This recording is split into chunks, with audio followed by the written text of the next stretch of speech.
महासारथी को नमन करते हुए इस पावन शिक्षा के मंदिर में भगवत महिला पीजी महाविद्यालय की ओर से सभी छात्र छात्राओं को ऑनलाइन कक्षाओं की कड़ी में हार्दिक स्वागत एवं अभिनंदन। आज हम बीए और बीएड द्वितीय वर्ष के विषय के रूप में इतिहास का अध्ययन करेंगे और इतिहास में द्वितीय प्रश्न पत्र जो है हमारा वो है भारतीय संस्कृति या भारतीय संस्कृति के मूल आधार या भारतीय सांस्कृतिक इतिहास की मूल प्रवृत्तियाँ।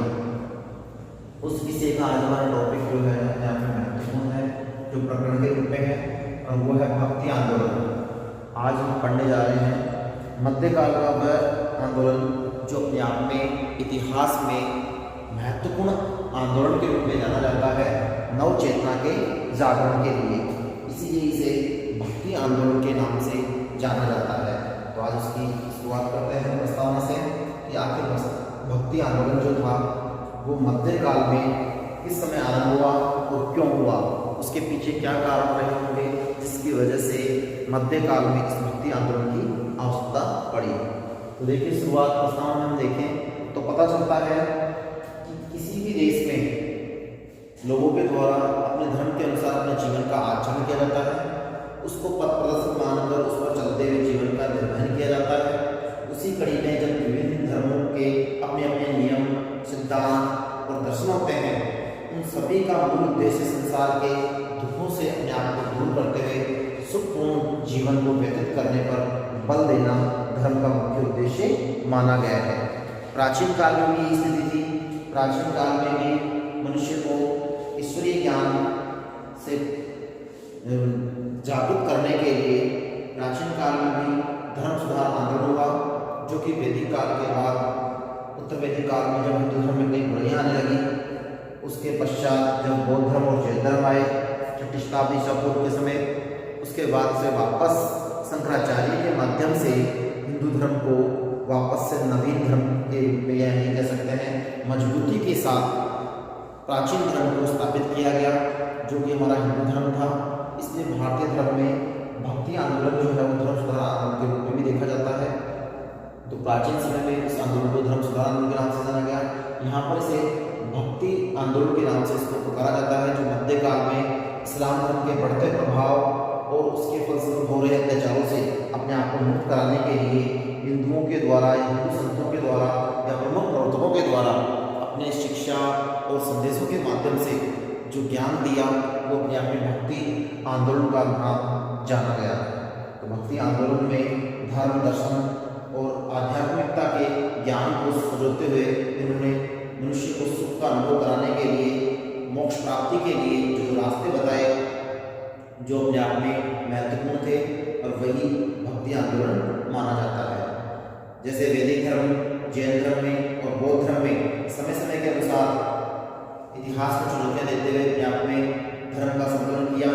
प्राचीन काल में वैदिक धर्म जब कमजोर पड़ने लगा, तब इस्लाम धर्म मध्यकाल में आते आते बढ़ने लगा, तब हिंदुओं का अस्तित्व संकट में पड़ गया, और उसी निराशा और उदारवादी भाव से अपने आप को जागृत करते हुए हिंदुओं में जब घोर निराशा का वातावरण छा गया, उस समय इन भक्ति मार्गी संतों ने उनमें एक नवीन चेतना का जागरण किया, और वो नवीन चेतना का जागरण ही अपने आप में क्या माना जाता है, भक्ति आंदोलन माना जाता है। अर्थात भक्ति आंदोलन को सचेत रूप में देखा जाए कि यह वह आंदोलन था जिसके माध्यम से हिंदुओं में अपनी सोई हुई आत्मा, यही कह सकते हैं, वापस से अपनी शक्ति को संचित करते हुए अपने आप को क्या करना, प्रस्तुत करना या संसार के सामने रखना, संस्कृति को बनाए रखना, यह अपने आप में भक्ति आंदोलन की ही देन है। तो मध्यकाल में आपको समझ रखना है कि भक्ति आंदोलन को समय के अनुसार है मध्यकाल, और मध्यकाल को कहा है कि इतिहास का नंबर 2 माना जाता है, क्योंकि मध्यकाल का टाइमिंग हम देखते हैं 8वीं शताब्दी से 18वीं। कहाँ से देखते हैं? 8वीं से 18वीं। ये जो टाइमिंग है ये मध्यकाल का समय है।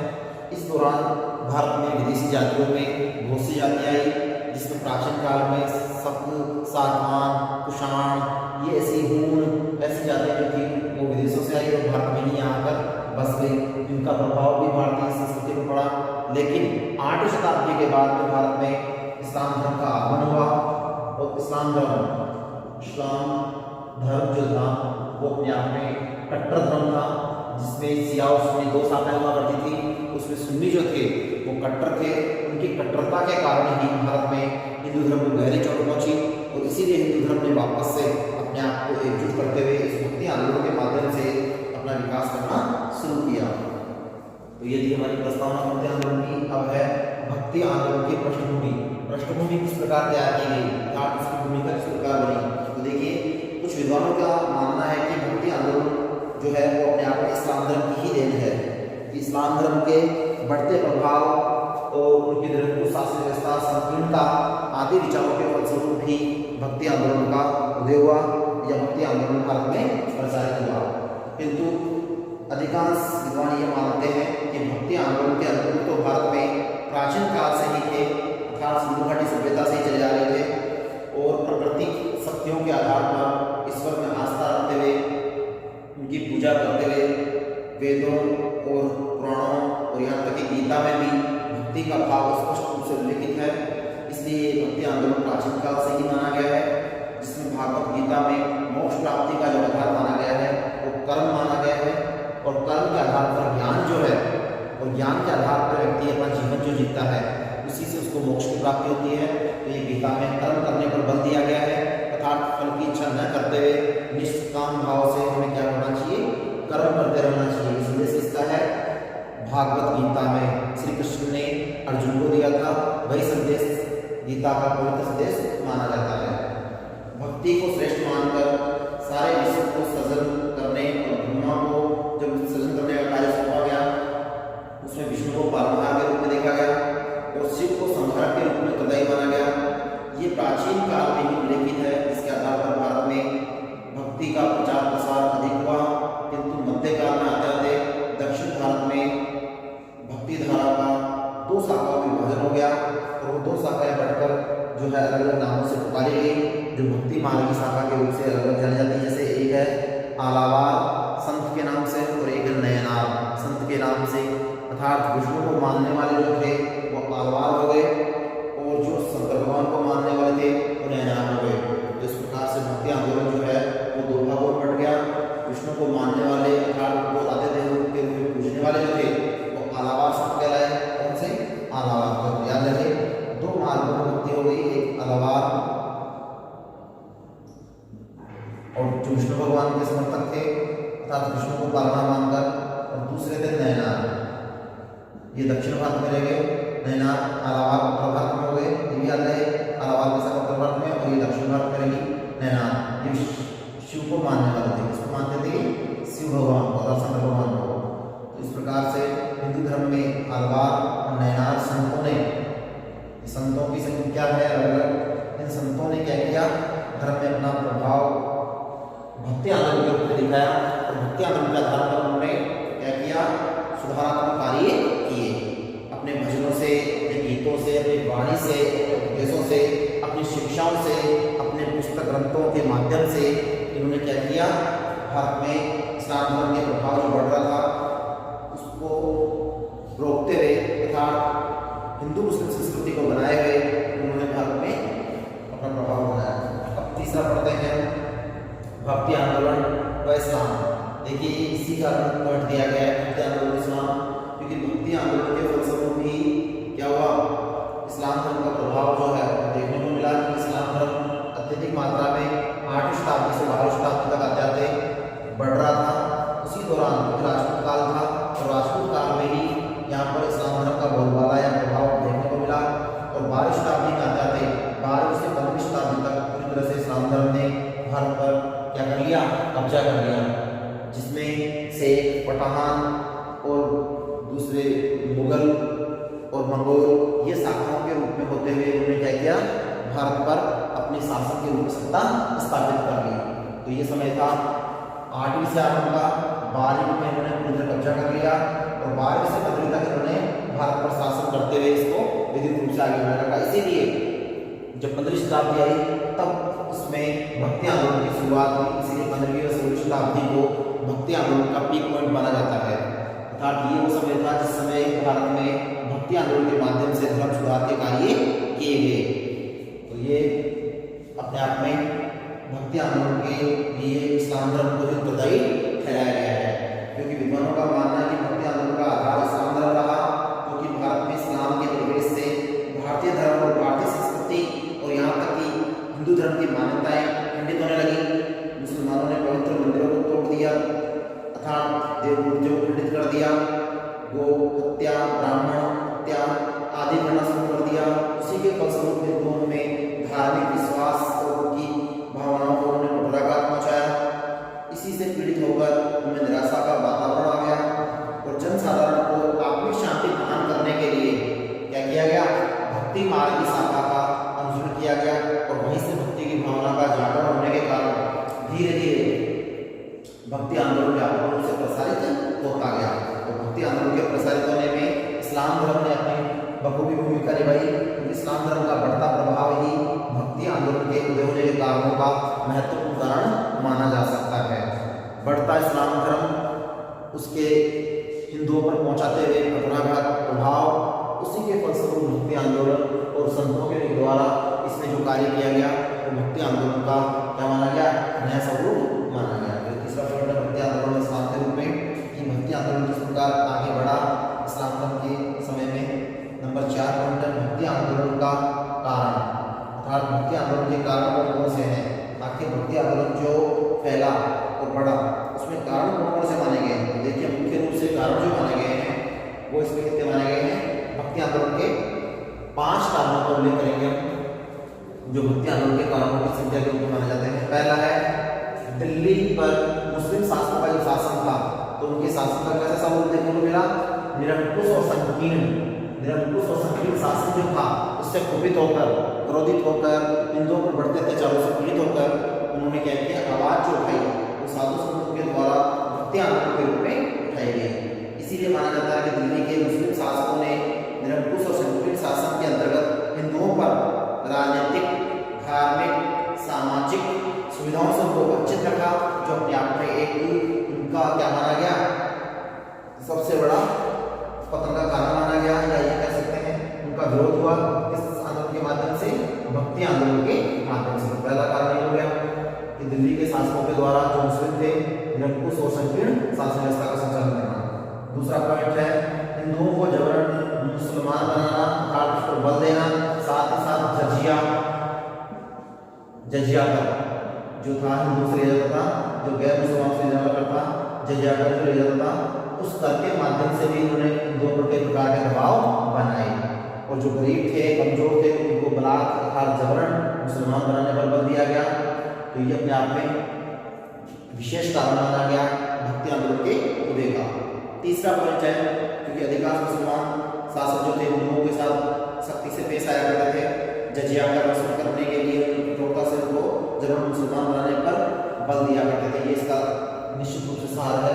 तीसरा है कि इस स्थिति में जब हिंदुओं पर अत्याचार हो रहे थे, उस स्थिति में हिंदुओं में ईश्वर के प्रति भक्ति का भाव बढ़ा, श्रद्धा का भाव बढ़ा और भक्ति और श्रद्धा से उन्होंने याद करते हुए उसकी भक्ति में डूबना और दुख दर्द को भूलना ही कुछ समझा।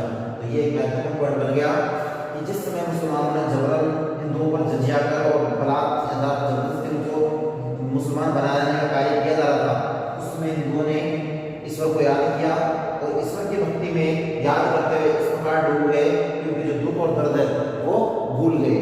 तो ये अपने आप में कारण रहा भक्ति आंदोलन में उदय होने का, कि ऐसी स्थिति ने पीड़ित हिंदुओं ने ईश्वर को पुकारना शुरू किया और उनकी भक्ति में डूबकर दुख दर्द को भुलाने लगे। नंबर 4 पे आएगा इस्लाम के बढ़ते प्रचार प्रसार को रोकने के लिए, क्योंकि इस्लाम धर्म का प्रचार प्रसार तेजी मात्रा में बढ़ रहा था और हिंदू धर्म पतन की ओर जा रहा था। इसी स्थिति को ध्यान में रखते हुए इसने भक्ति काल के संतों ने इस्लाम धर्म के बढ़ते प्रभाव और प्रचार प्रसार को रोकने के लिए हिंदू धर्म में जनवादी धर्म के रूप में उसको स्वीकार किया गया, तथा आम जनता का धर्म मानकर उसको बढ़ावा दिया गया। जनवादी धर्म, जनवादी का मतलब यहाँ आती है प्रत्येक जन में, लोगों में इस धर्म के प्रति आस्था को बढ़ाया गया। चौथा कारण था अनुकूल कारण है हिंदू मुस्लिम संस्कृति को बनाए रखने के लिए किस पर बल दिया जाने लगा, बहुदेवतावाद के स्थान पर एकेश्वरवाद पर बल दिया जाने लगा। हालांकि भारत में ये नहीं था कि इस्लाम धर्म को नकारा जा रहा था, नकारना नहीं था, दोनों धर्मों को समान मानकर समभाव मानना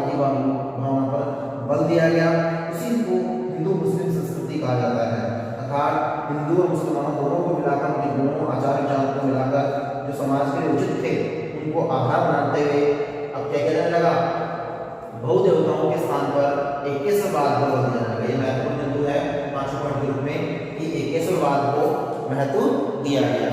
ये अपने आप में 5वां कारण था कि हिंदू संस्कृति को बनाए रखने के लिए हिंदुओं को एकेश्वरवाद को बदल देना आवश्यक हो गया। तो ये 5 कारण थे भक्ति आंदोलन के उदय के कारण में। अब पढ़ते हैं हमारा 5वां पॉइंट, भक्ति का स्वरूप। भक्ति का स्वरूप कैसा था? तो देखिए भक्ति का स्वरूप जैसा बताया कि प्राचीन काल से बहुदेवतावाद पर आधारित था, इसलिए भक्ति आंदोलन में ईश्वर की भक्ति पर जोर देने का जो स्वरूप था वो अलग अलग देवताओं को मानकर सरलता और पवित्रता के आधार पर था, जिसमें अब धीरे धीरे बहुदेवतावाद के स्थान पर, याद रहे प्रथम नंबर पर क्या थे? बहुदेवतावाद। बहुदेवतावाद के स्थान पर क्या बन गया? एकेश्वरवाद को बदल दिया गया। अब किस पे बदल दिया गया? एकेश्वरवाद पर बदल दिया गया। पहले बहुदेवतावाद पर था, अब उस बहुदेवतावाद को हटाकर अब किसको महत्व दिया गया? एकेश्वरवाद, अर्थात ईश्वर एक है, निराकार है, निरामयी है। तो ये अपने आप में ईश्वर का स्वरूप मानकर उसमें आस्था रखते हुए उसकी भक्ति पर बल दिया गया, न कि बहुदेवतावाद के रूप में। प्राचीन काल में बहुदेवतावाद के रूप में धर्म को स्वीकार किया गया था। तो ये था भक्ति का स्वरूप। इसमें साथ ही साथ ये भी कहा गया किसी प्रकार का भेदभाव नहीं होना चाहिए, जाति पाति धर्म है ना आदि का किसी प्रकार से भेदभाव न होकर पूर्ण निष्ठा के साथ त्याग और भक्ति की भावना और समर्पण के भाव के साथ ईश्वर को याद करना, उसका स्मरण करना अपने आप में भक्ति मार्गी संतों का संदेश था, जिसके माध्यम से उन्होंने ईश्वर को क्या कहा? नवीन चेतना का संदेश देते हुए लोगों में भक्ति आंदोलन के रूप में धर्म का प्रचार प्रसार किया। तो ये था भक्ति आंदोलन का स्वरूप।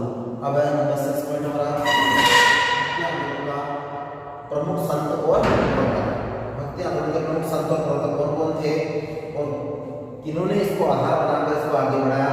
तो प्रवर्तकों की बात करें, संतों में तो बहुत से हैं, इनकी संख्या 8 है, लेकिन प्रवर्तकों की बात करें तो 4 महत्वपूर्ण प्रवर्तक माने जाते हैं जिन्होंने भक्ति मार्गी धारा को आगे बढ़ाया। इसमें सर्वप्रथम नाम जो आता है वो है किसका? रामानुजाचार्य। सबसे पहले नाम किसका है? रामानुजाचार्य का नाम है। दूसरा निम्बकाचार्य, तीसरा माधवाचार्य और चौथा रामानंद। रामानंद जो थे भक्ति मार्गी शाखा के उत्तर भारत में, कौन से भारत में? उत्तर भारत में प्रसारित करने में महत्वपूर्ण ख्याति प्राप्त संत माने गए। इन्होंने उत्तर भारत में भक्ति मार्गी धारा को विधिवत रूप से प्रचारित किया। तत्पश्चात उनके शिष्य और अनुयायियों ने आगे इसको और भी बढ़ाया, जिसमें मीरा, कबीर, तुलसी, नानक ये जो है आगे भक्ति मार्गी संतों में गिने जाएंगे। 4 हो गए, 4 इस प्रकार से 8 भक्ति मार्गी संतों के माध्यम से भक्ति आंदोलन को प्रचारित किया गया और अपने जीवन में अपनी शिक्षाओं से हिंदू धर्म को पुनः संगठित करते हुए वेदों की शिक्षा के माध्यम से भक्ति मार्गी धर्म की शाखा को आगे बढ़ाया। तो हम अगली क्लास में पढ़ेंगे प्रमुख भक्ति मार्गी शाखा के संत कौन कौन से हैं और उन संतों ने कौन कौन सा कार्य किया। उसके बाद भक्ति मार्गी शाखा या भक्ति आंदोलन की विशेषताएं पढ़ेंगे और भक्ति आंदोलन की विशेषताएं पढ़ने के बाद हम पढ़ेंगे फिर भक्ति आंदोलन का महत्व और प्रभाव। तो 3 पॉइंट रह गए हैं, ये 3 पॉइंट हम नेक्स्ट क्लास में लेंगे। एक तो प्रमुख भक्ति मार्गी संतों का अध्ययन करेंगे, जिसमें प्रवर्तक के रूप में 4 है जिन्हें लिखे हैं, जिसमें सबसे पहले रामानुजाचार्य, निम्बकाचार्य, माधवाचार्य और रामानंद। और इनके बाद इनके शिष्य अनुयायी जो थे, जिनमें मीरा है, दादू है, कबीर है, तुलसी है, नानक है, सूरदास है, इन सबका अध्ययन करेंगे। तो ये उस समय के 15वीं-16वीं शताब्दी के जिस समय भारत में भक्ति आंदोलन मध्यकाल में आरंभ हुआ, उस समय के प्रमुख संतों में गिने जाते हैं, जिसमें तुलसी का स्थान महत्वपूर्ण है। तुलसीदास उसी समय के विशेष रूप से अकबर के काल के महत्वपूर्ण भक्ति आंदोलन के संत माने जाते हैं, इसलिए 16वीं शताब्दी भक्ति आंदोलन के लिए विशेष ख्याति प्राप्त रही। फिर भक्ति आंदोलन की विशेषताओं का अध्ययन करेंगे और तत्पश्चात भक्ति आंदोलन के क्या प्रभाव और उसका महत्व का अध्ययन करेंगे। तो ये नेक्स्ट क्लास में पढ़ेंगे हम। आज के लिए इतना ही है, धन्यवाद।